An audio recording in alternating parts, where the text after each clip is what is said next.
అవినీతికి పాల్పడ్డ బీఆర్ఎస్ నేతలు జైలుకు వెళ్లక తప్పదన్నారు మంత్రి కోమటిరెడ్డి వెంకటరెడ్డి. బీఆర్ఎస్ పార్టీ 3-4 ముక్కలవుతుందని చెప్పారు. 20 ఏళ్లు కాంగ్రెస్ అధికారంలో ఉంటుందని జోస్యం చెప్పారు. బీఆర్ఎస్ ప్రభుత్వ అవినీతిపై 4 నెలల్లో సిట్టింగ్ జడ్జి విచారణ నివేదిక వస్తుందన్నారు మంత్రి.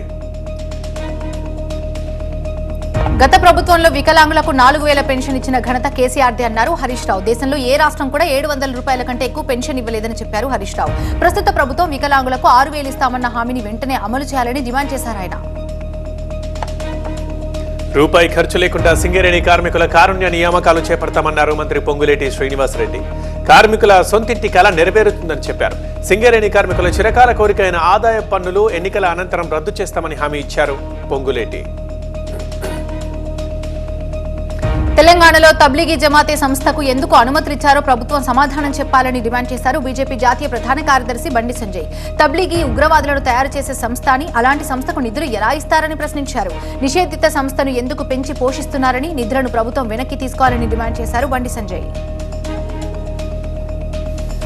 మరోవైపు స్వేదపత్రం పేరుతో బీఆర్ఎస్ మళ్లీ ప్రజల్ని మోసం చేస్తోందని విమర్శించారు బండి సంజయ్. అబద్ధాల్ని నిజాలుగా నమ్మించే ప్రయత్నం చేస్తోందన్నారు. ఇంకా 100 రోజుల్లో కాంగ్రెస్ 6 గ్యారంటీలు అమలు చేయాలని చెప్పారు. బీఆర్ఎస్ పరిస్థితి కాంగ్రెస్ కు రాకుండా చూసుకోవాలని సంజయ్ సూచించారు. కాంగ్రెస్ డీఎన్ఏలో హిందూ వ్యతిరేక ధోరణి ఉందని ఆరోపించారు ఎమ్మెల్సీ కవిత. సనాతన ధర్మాన్ని అవమానించినప్పుడు రాహుల్ గాంధీ ఎందుకు స్పందించలేదన్నారు. హిజాబీ వివాదంపై రాహుల్ వైఖరి తెలపాలని డిమాండ్ చేశారు. కాంగ్రెస్ అంటేనే మోసం, కుట్ర, మభ్యపెట్టడం అన్నారు. తెలంగాణలో హామీల అమలుకు కొంత సమయం ఇస్తామని, హామీలు అమలు చేయకపోతే పోరాటం చేస్తామన్నారు ఎమ్మెల్సీ కవిత. శ్వేతపత్రం ఈ 2 అవినీతి పత్రాలే అని అన్నారు తెలంగాణ బీజేపీ అధ్యక్షుడు కిషన్ రెడ్డి. ఈ నెల 28న తెలంగాణలో అమిత్ షా పర్యటిస్తారని చెప్పారు. సమావేశం కోసం కొంగర కలాన్లో ఏర్పాట్లు చేస్తున్నామని తెలిపారు. లోక్సభ ఎన్నికల సన్నద్ధతపై జనవరి 3 నుంచి తెలంగాణ భవన్లో వరుస సమావేశాలు నిర్వహించనుంది బీఆర్ఎస్ పార్టీ. ఈసారి లోక్సభ ఎన్నికల్లో బీజేపీ నుంచి తీవ్ర పోటీ ఉంటుందన్నారు మాజీ మంత్రి కేటీఆర్. కాంగ్రెస్ అధికారంలో ఉంది కాబట్టి కార్యకర్తలంతా ప్రణాళికబద్ధంగా పనిచేయాలని క్యాడర్ కి సూచించారు ఆయన. చేవెళ్ల పార్లమెంటుపై సమీక్ష జరిగిందన్నారు బీఆర్ఎస్ నేత రంజిత్ రెడ్డి. తనను చేవెళ్ల ఎంపీ అభ్యర్థిగా ఖరారు చేసినట్లు చెప్పారు. బీఆర్ఎస్ ఎన్నో సంక్షేమ పథకాలు అమలు చేసిందన్నారు. బీఆర్ఎస్ ఖాళీ అవుతుందని 6 నెలల నుంచి కాంగ్రెస్, బీజేపీ అసత్య ప్రచారం చేస్తున్నాయంటూ ఆరోపించారు. తనకు చేవెళ్లలో 1,00,000కు పైగా మెజారిటీ వస్తుందని ధీమా వ్యక్తం చేశారు రంజిత్ రెడ్డి. కొడంగల్ ప్రజలు రేవంత్ ని ఎమ్మెల్యేగా గెలిపిస్తే తనను ఆర్మూర్ ప్రజలు గెలిపించారని అన్నారు ఎమ్మెల్యే పైడి రాకేష్ రెడ్డి. తాను రేవంత్ సమానమేనని, ఇద్దరికీ సమాన హక్కులు ఉండాలన్నారు రాకేష్ రెడ్డి.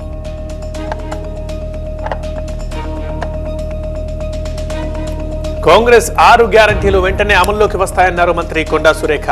ఈ నెల 31 నుంచి 6వ తేదీ వరకు జరిగే ప్రజాపాలనలో ప్రజలు తమ సమస్యలను విన్నవించుకోవాలని ఆమె సూచించారు.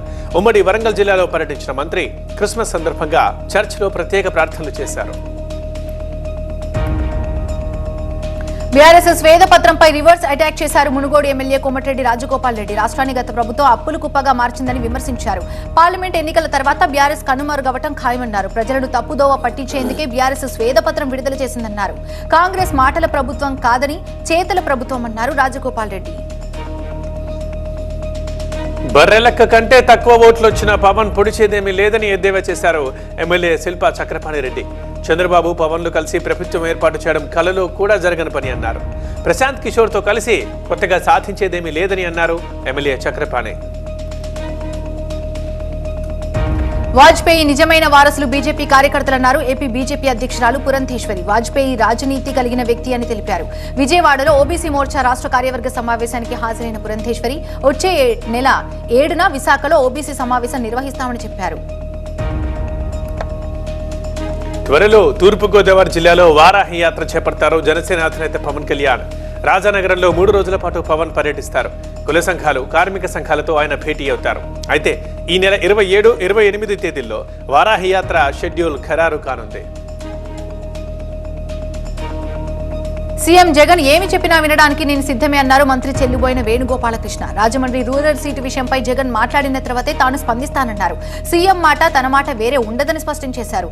అయితే మార్పులు చేర్పులు అనేవి పార్టీ బలోపేతం కోసమే అన్నారు మంత్రి వేణు. ఏపీలో సంక్షేమం పేరుతో గాలి మాటలతో పరిపాలన జరుగుతోందని విమర్శించారు బీజేపీ జాతీయ కార్యదర్శి Satyakumar.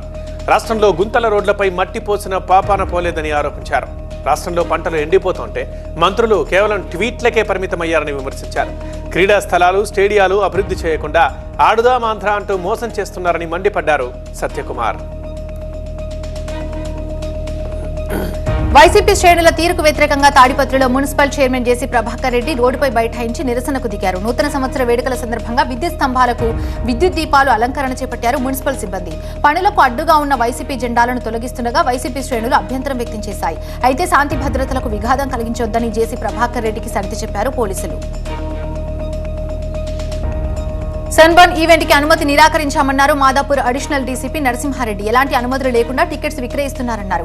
Book My Show Sunburn నిర్వాహకులతో పాటు సుమంత్ అనే వ్యక్తిపై కేసు నమోదు చేశామని అడిషనల్ డీసీపీ తెలిపారు.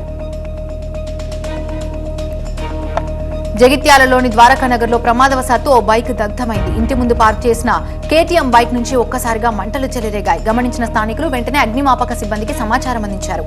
హుటాహుటిన అక్కడికి చేరుకుని మంటలార్పేశారు ఫైర్ సిబ్బంది. పల్నాడు జిల్లా మాచర్ల మండలం కొప్పునూరు గుండాల శిథిలాలయం దగ్గర పురాతన శిలాశాసనాన్ని కనుగొన్నారు చరిత్రకారులు. కృష్ణదేవరాయల కాలం నాటి శాసనంలో ఆలయ నిర్వహణకు భూమి దానమిచ్చినట్లు ఆ శాసనంలో వెల్లడైంది. స్థానికులతో కలిసి శాసనాన్ని కొప్పునూరు తరలించి భద్రపరిచారు. శాసనాన్ని కాపాడుకునేందుకు ప్రభుత్వం చర్యలు తీసుకోవాలని స్థానికులు డిమాండ్ చేస్తున్నారు. ఆదిలాబాద్ లో చౌరస్తా రాజకీయం కాకరేపుతోంది. మున్సిపాలిటీ సుందరీకరణలో భాగంగా నిర్మించిన చౌరస్తాలు ప్రమాదాలకు కేర్ ఆఫ్ అడ్రస్లుగా మారుతున్నాయని, ఓ వర్గాన్ని మాత్రమే సంతృప్తి పరిచేలా నిర్మాణాలు చేశారని బీజేపీ నేతలు విమర్శిస్తున్నారు. ఆ చౌరస్తాలోని కట్టడాన్ని వెంటనే తొలగించాలంటూ బీజేపీ ఎమ్మెల్యే పాయల్ శంకర్ చేసిన వ్యాఖ్యలు సంచలనంగా మారాయి. భూపాలపల్లి జిల్లాలో కరోనా కలకలం రేగింది. ఒకే కుటుంబానికి చెందిన 5గురికి కోవిడ్ పాజిటివ్ గా నిర్ధారణ అయింది. గణపురం మండలం గాంధీనగర్ కు చెందిన 62 ఏళ్ల మహిళకు ఇటీవలే కరోనా సోకగా ఆమె కుటుంబీకులు 4గురికి ఆర్టీపీసీఆర్ టెస్టులు చేశారు. దీంతో వారికి కూడా పాజిటివ్ గా నిర్ధారణ అయింది. సింగరేణి ఎన్నికల వేళ భద్రాద్రి కొత్తగూడెం సింగరేణి హెడ్ ఆఫీస్ లో వాగ్వాదం చోటు చేసుకుంది. ఎన్నికల ప్రచారంలో పాల్గొన్న ఎమ్మెల్యే కూనంనేని సాంబశివరావును సెక్యూరిటీ సిబ్బంది అడ్డుకున్నారు. అనుమతి లేదని చెప్పడంతో కార్మికులకు సెక్యూరిటీ సిబ్బందికి మధ్య వాగ్వాదం చోటు చేసుకుంది. సిబ్బంది అడ్డుకోవడంపై ఏఐటీయూసీ ఆధ్వర్యంలో కార్మికులు నిరసన తెలిపారు. తాడేపల్లిలో రేపల్లె నియోజకవర్గ మత్స్యకార జేఏసీ నేతలు సమావేశమయ్యారు. ఎంపీ మోపిదేవిని రేపల్లె నియోజకవర్గ ఇన్ఛార్జిగా నియమించాలన్నారు. రాబోయే ఎన్నికల్లో మత్స్యకారులకు 20 సీట్లు ఇవ్వాలని డిమాండ్ చేస్తూ తీర్మానించారు మత్స్యకార సంఘ నేతలు. విశాఖ పోర్టులో బొగ్గు నిల్వలు భారీగా పేరుకుపోయాయి. బొగ్గు ధరల్లో వ్యత్యాసంతో కొనుగోలు నిలిచిపోయాయి. కొనుగోలు లేక 1.4 మిలియన్ టన్నుల బొగ్గు నిల్వ ఉండిపోయింది. మరో 2 రోజుల్లో 1,00,000 టన్నుల బొగ్గు దిగుమతి అయ్యే అవకాశం ఉందంటున్నారు అధికారులు. దేశీయ బొగ్గుతో పోలిస్తే దిగుమతి చేసుకున్న కోల్ రేటు ఎక్కువగా ఉండడంతో కొనుగోలుకు పరిశ్రమలు ఆసక్తి చూపించట్లేదు. జగిత్యాల జిల్లా కేంద్రంలో అర్ధరాత్రి దొంగలు హల్చల్ చేశారు. స్థానిక సాయిరాం నగరంలో ఉన్నటువంటి ఇంటికి తాళం వేసి 5 ఇళ్లలో ఇంటికి తాళం వేసినటువంటి ఇళ్లలోకి చోరీకి పాల్పడ్డారు దొంగలు. భారీగా బంగారం, నగదు అపహరించారు. బాధితుల ఫిర్యాదుతో సీసీ ఫుటేజ్ ని పరిశీలిస్తున్నారు పోలీసులు.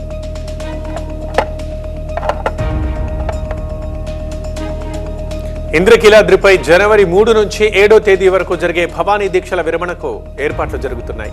3 కోట్ల రూపాయలతో దీక్షల విరమణకి ఏర్పాట్లు చేస్తున్నామన్నారు ఇంద్రకీలాద్రి చైర్మన్ కర్నాటి రాంబాబు. 2 ఘాట్లలో స్నానానికి 800 షవర్లు సిద్ధం చేస్తున్నామని చెప్పారు. ఈసారి 5 లక్షల మంది భవానీలు వస్తారని అంచనా వేస్తున్నామన్నారు రాంబాబు.